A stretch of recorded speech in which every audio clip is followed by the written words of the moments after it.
Good evening everybody, this is Stephen Howson, this is Full Time Devils, and this is tomorrow's Transfers Today, the video where we go through everything that's in the papers and give it you tonight so you don't even have to bother checking them tomorrow. So the first one that we are going to talk about then is Serge Aurier. Now there's been a lot of talk coming out the last few hours or so that Serge Aurier would prefer the move to Manchester United, who have put a bid in for him, but Tottenham Hotspur are also in the bidding, and PSG would prefer he went to Spurs, who have bid a higher amount, but he wants to come to Manchester United, and Agent P has apparently been on the case trying to get him to come to Manchester United.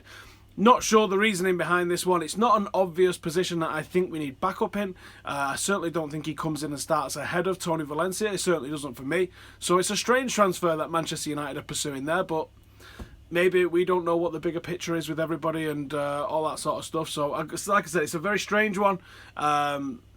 I've got nothing else to add to it than it's a strange one, and he seems like he wants United, but he could end up at Tottenham. It's going to be a busy few days, I think, in this window, 3 days to go. I think there's a lot of middle ground transfers going to happen, and it's going to be interesting to see what happens with those. So the next one we've got is Zlatan. They're saying that Zlatan Ibrahimovic could be on a quicker return than first expected, and they're saying that he could be in time for the Christmas period. Now, I think that's realistic. Now, we first heard Christmas, January, and then the videos that we saw the last couple of weeks of him kicking the bag. Now, that's something that I don't think you can do. That's a really explosive thing. Landing on your legs, again, that's how he injured himself. Jumping in the air, spinning around, landing on your knee, twisting and turning. That sort of explosive movement, I think, would absolutely ruin your legs. So I think that there's a very good chance, if you have got any sort of injury, that you shouldn't be doing that sort of stuff. So if he's able to do that sort of stuff with no ill effects, then yeah, I think he's probably a lot closer to fitness than Christmas time. Be interesting to see what happens with that one, I reckon. The next one that we're going to talk about then is the headline one, which is Luke Shaw getting a contract extension. And at first you go, oh, Luke Shaw's getting a contract extension. I guess he's in the plans for the club going forward. That's obviously a great sign. Well done, Luke Shaw. Just need him back playing first team football. But actually, when you think about it, it's a little bit more cynical than that. It seems like Luke Shaw's getting a contract extension because Manchester United want to protect our investment in him. And that's a little bit more sad, actually, isn't it? So it looks like Manchester United are going to try and protect our investment in Luke Shaw because he's only got 10 months left on his Manchester United contract, and we don't want him walking away at the end of the season for nothing after we invested so much money into him. And I kind of agree. It's just a shame that for the last 2 years essentially that the guy's been out injured, 2 years of his contract, that we've not really had the full effect of him. So I understand the desire from United's point of view to want to get him wrapped up and put underneath a contract where we're not going to see him walk away for absolutely nothing, because that would be an absolute ball ache, wouldn't it? Latterly in the transfer window as well, there's been some rumours of Gareth Bale, but nothing substantiated. Some talk of a £92 million bid. I'm sure that's probably enough to get the deal done, or it would have been in previous transfer windows. No idea what that means in this window. And also about Alexis Sanchez are supposedly putting a transfer request at Arsenal. I still got the feeling that I've had for the entire window, which is I think he's going to Manchester City. And do you know what? If that's the case, then so be it. If he comes to United, sound. I'd be very surprised that Arsenal want to sell us another player after what they saw happen with Robin van Persie. But Arsenal is a club in absolute meltdown at the moment. Selling someone like Oxlade-Chamberlain, who was a good player for them, I didn't think they had a need to sell him. Why would they sell him across town to Chelsea? It's a mess at Arsenal at the moment, isn't it? Let's see what you guys are saying in the comments. Just sign Aurier, says JK. For what reason, mate? What reason do you want to see us sign Aurier? Because for me, doesn't really make a lot of sense, you know. Mayo says that would be a dream signing. I'm sure that means Alexis Sanchez. I'm not sure we're talking about Aurier there. What does that say? Do people really think we will sell Shaw if he gets into form? We wouldn't sell him if he got into form, but if he doesn't sign a new contract, he can walk away at the end of the season, couldn't he? Could Aurier coming in free up Darmian for a Perisic swap? Do you think that's what's been holding up the deal for Perisic? I'm pretty sure if United really wanted him, we would make the deal happen. Really wanted him, that is. Do I think we need another player? I think we need something on that left-hand side because I don't have the confidence. I think, as much as I think Luke Shaw requires patience and deserves the patience, I don't think he's going to make it happen, to be honest. So I could see an improvement in the squad by getting someone in on the left-hand side. As for who, I don't know, to be honest. And I'm talking about a left-back, really. In terms of someone like Sanchez coming in, Sanchez comes straight in. Someone's just asked Sanchez or Bale.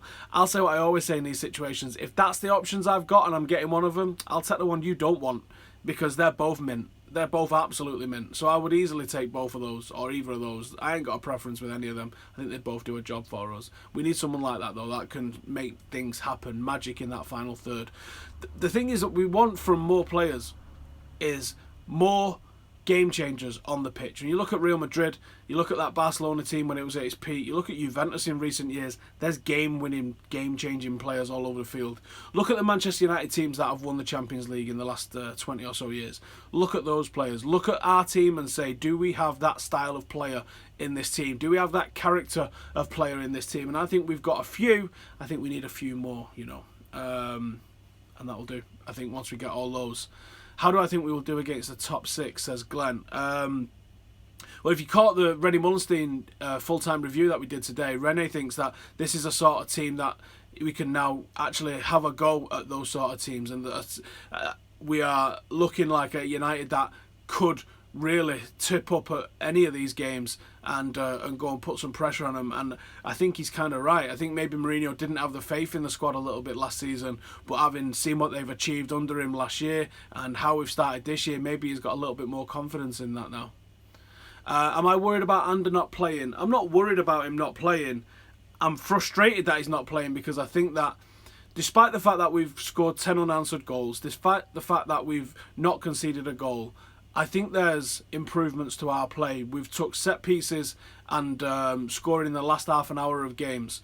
Might be because we've been wearing them down. We've certainly been playing good football and certainly a higher standard of football than last season. But I demand excellence, and I see room for improvement in this Manchester United side. And my opinion is that we would get a better Manchester United side for having a three-man midfield. And I think I've said this a lot of times. I think a three-man midfield isn't more defensive, it's actually more attacking, because it frees you up to do more sorts of stuff. And I think the way that United would play with that, I think we would be slicker through midfield. I think we would get the ball to the forward three a little bit faster, and I'd be really happy with that. I actually think that 4-2-3-1 slows us down a little bit. So I would be really happy if we did switch it up to three-man midfield with Ander Herrera. I think he's got a real tempo in him, and I think him and Pogba can really put teams to the sword in that final third. I really do. And that doesn't mean dropping Mkhitaryan. I think Mkhitaryan... See, someone's just dropped the absolute Yadar comment. Don't broke what's not fixing. Don't fix what's not broken even. Never mind what I just said. Don't fix what's not broken. What the hell does that mean? If we was playing Real Madrid tomorrow night, you would just be like, yeah, let's just go with whatever we've seen. No, you wouldn't. Don't fix what's not broken is such a stupid comment to make. It isn't broken, but there can be room for improvement. And if you look at the performances that we've had, if we don't score from those set pieces, look at the Swansea game. We might have won 4-0, but we scored those goals in a 3-minute window where everything went perfect. And we only scored that on the back of them changing their formation. We still got lots and lots of room for improvement in this team. We've done awesomely well, and I'm excited and happy that we are doing awesomely well, but I'm not going to rest on my laurels and say United are going to win the league now. No, there's an extra 10-15% that United can get out of this, and I'm just giving my opinion on what it is. Saying if it ain't broke, don't fix it, that's utter nonsense, because as soon as the Champions League hits, we're going to see Manchester United change system, we're going to see the system evolve, we're going to see different personnel brought in, we're going to see different players rotated and used in the squad. One utterly ridiculous comment. If it ain't fucking broken, don't fix it. Honestly, forget about that, mate. United are going to evolve the system, and there's always room for improvement, and we are showing where the room for improvement is. And it's simple as that. We can definitely get an extra few percent out of United. And would I be happy with us winning 4-0 every week? Yes. But we could have been winning 5 and 6-0 every week, because we are that clinical. We just need to be going a little bit better in breaking teams down, and that's one of the ways. They might not be that way, but there's definitely other ways that we can try that's going to free people up. So I'm not saying I have all the answers, but I am saying there is a way that you can get an extra little bit from Manchester United. Yes, someone just said we're weak in the wings. We're not going forward. beyond the halfway line with the fullbacks. I think that's something we can improve on. Is that formational? Is that instructional? Is that personnel? It could be a combination of all three, to be honest. I think that's something that we can definitely improve on. And it's something I would like to see us do. I don't think we'll go to a 4-4-2 diamond. I've seen a lot of people mention that. I think that exposes us a little bit at the back, and I don't think Jose would go with that one. The same with 4-4-2, in a flat 4-4-2. I don't think he would do that. I know Ander Herrera is negotiating his contract at the moment.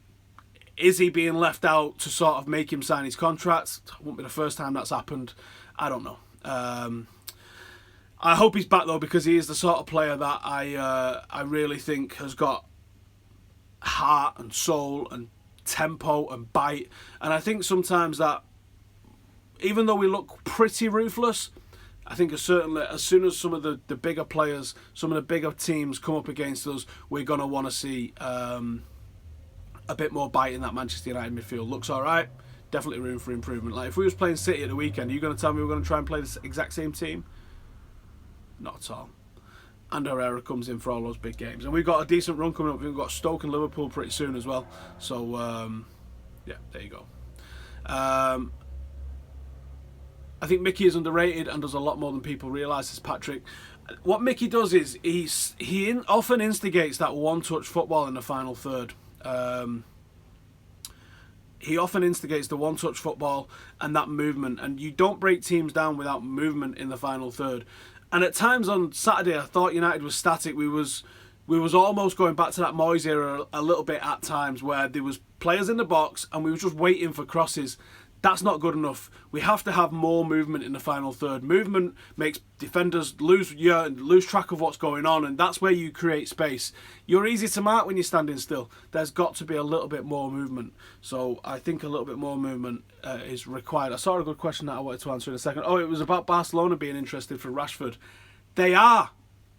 I got told this, and I'm sure I said it on one of these streams, that Barcelona are interested in Rashford, but he ain't going anywhere. That's the truth. There is truth in that they think, I don't know if they think they can get him, but they are interested.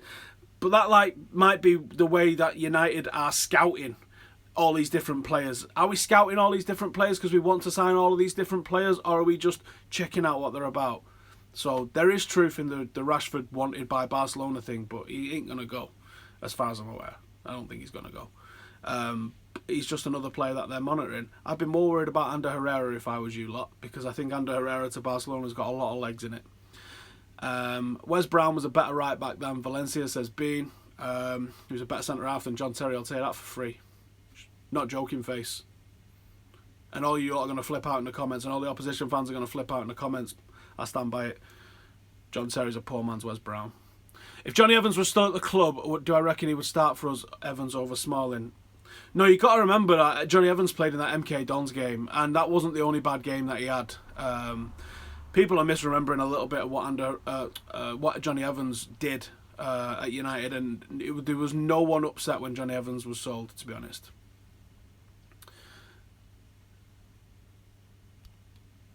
Pereira on loan, thoughts? If we've agreed to let him go, it's probably because he wasn't in the plans, which makes me sad a little bit. But if he's going to get 35, 40 games, then I'll be happy for him to go and prove what he can do in La Liga again, and hope that next season when he comes back, he is going to get in the first team. Who do I think is more advanced in their abilities, Martial or Rashford? I think Martial is a better footballer, but I think Rashford brings a little bit more because of his mentality. And I think there's room for both in the team and in the squad. Fellaini is a legend, don't lie, the best midfielder in the world. Might be getting a little bit excited there, mate. The international break is good for Lukaku because Henry can teach him. Do you not think we've got good coaches at the squad as well? In the team as well? I'm pretty sure we've got good coaches at Carrington. Might be to do with the system as well. Smalling was better under LVG, but struggles under Mourinho, the opposite with Rowe. There is something that, I don't understand it, but there is something in it. I don't know the reasons why, but there's definitely something in it. Thoughts on Keita to Liverpool? He's a very good player. Some Liverpool players fans getting gassed up saying that he's better than Pogba. Definitely need to go and get some oxygen because that's ridiculous. But he is a very good player and he's definitely going to improve them. And that is a little bit of a worry, to be honest. Ibrahimovic will slow down our fast counter-attack with Mickey not knowing where to pass the ball when Ibra. There's an element of that. Yeah, he was too often in the number 6 for me last season. I hope he's used sparingly. What is my ideal starting 11? We don't have an ideal starting 11. We have a team that plays against other teams. It's not FIFA. You gotta look at what everyone else is doing, and you gotta look at ways to beat them. Jose thinks he's doing 15 years at United. I'd love to think that. I don't buy it at the moment, though. Need evidence of that. What do I think of Rashford's finishing? This is the Marcus Rashford that I saw in the academy. I wrote about him 2 years ago, and prior to his debut, and said, I love the intensity, he plays angry, his determination's fantastic, he gets into some unbelievable goal-scoring positions, but then when he gets into those positions, he often blasts it over the bar because he's hitting it too hard. And I said if he could take a breath, then he could be an absolute nightmare. Then what we saw when he made his first team debut is he must have been taking a breath, because that finish at West Ham, that finish at City, the finishes on his debut, the finishes against Arsenal, we saw a really composed centre forward that we thought this guy could go real far. Now there's obviously evolutions to the game of Marcus Rashford, and you could not put Marcus Rashford back in the academy, it wouldn't be fair. He's levelled up his game so much, but there's some traits that we're now starting to see that he had in the academy, which he's getting into all his goal scoring positions and he's fluffing his lines a little bit. So I think that he's obsessed with training, he's obsessed with improving. He's going to be aware of what his frailties are and his limitations are at the moment, and I'm sure he's going to be working on those sort of things. And if the guy's anywhere near as dedicated as the previous lot of academy players who came out and did so well, then he's going to fix that and he's going to improve that. He's obviously been working on other areas of game. Maybe he's neglected his finishing a little bit. I'm sure over the next couple of months he'll right that wrong, and he'll be back banging the goals away again. Would I rather have Martial or Rashford in my team? You need to know who you're playing, and you need to know for what purpose you want to play them. If you look at the job that Martial does usually, and you look at the sort of job that Rashford did against Chelsea, Rashford and Lingard up front against Chelsea, the way they harried and pressed from the front, making Kale send it to Hazard long in the channel, which is where you don't want to be sending it to Hazard. You don't want to be sending it in the air to Hazard, especially when he's got Ander Herrera all over him like white on rice. That's what Marcus Rashford brings to the team. Marcus Rashford brings that energy at the front, and it's almost like Tevez. You can force the tempo of your team by having players that do that in and around in different areas, and you go, do you know what, yeah, his finishing ain't great, but didn't he score a goal in that game? Everyone said the same thing about Rooney, and look what he's done. What about him? That match against Chelsea at home, yep. Sign Mahrez, different to all our wingers. Mahrez isn't a bad shout, to be honest. Clearly wants out of Leicester. Don't know if that's going to happen, though.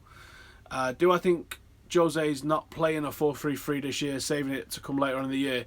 We're not going to play 4-2-3-1 for the entire season. We saw last year that United changed and adapted and mixed it up completely, dependent on the opponent. So maybe the plan was, first 3 games, we're going to 4-2-3-1 it, keep it simple to embed the new signings, and then maybe after the break, we've got a little bit of time to work on it prior to that Stoke game. You might see United come out in something different. That's what we do, because I think the reason that we've tried 3-5-2 on the tour is because I think that we want to have that in our arsenal. So I think United are going to be tactically fluid again this season, and I think Mourinho's the man to implement that. And if he's got the confidence that United can go out and do anything in the systems that he wants us to do, then absolutely fantastic for us. Thoughts of Fosu Mensah in a back 3 at Palace and not in midfield. He's getting game time, so it's happy days. When I saw Lingard and Pereira in the academy, who did I rate more? Probably Pereira, to be honest, but Lingard was a star in the academy as well. The next big academy star, Brandon Williams, Ethan Laird, their names you're going to be hearing a lot of in the future. Nissan Burkhardt's been putting the goals away up top. Ethan Galbraith looked good. First time I've seen him for a full 90 minutes last Friday. He looked good. There's definitely some real standout performances in the academy at the moment, I reckon. Do I think Tuanzebe should be given a chance ahead of Smalling? Yep. No doubt about it. Tuanzebe could be a great Premier League centre-half. Like, and I mean, like an all-time great, if given the opportunity. The composure that lad has got on the ball, the defending instincts that he's got, I've never seen anything like it. And his speed, it's laughable. He plays with an absolute deadpan face on him as well, where it doesn't matter. He's getting that ball. You ain't got nothing you can do about it. He's a fantastic player. He definitely deserves more game time. Right, I think that's going to do. Thank you guys for tuning in. We're going for 500k by the end of the season. You guys can help make that happen by sharing and telling everybody that you know about getting on this. Remember, we do analysis. We don't do over-the-top rants. That just asks for the manager to go. Oh yeah, Mason Greenwood as well. Mason Greenwood, yeah, but he's still under 16. Ridiculous. Mason Greenwood's ridiculously good. And forcing his way into this under 18 side, so fair play to him. Anyway, thank you guys for joining us. We've got videos coming out all week to keep you entertained over this unbelievably dull international break. So make sure to keep it locked to Full Time Devils. I'll see you in a bit.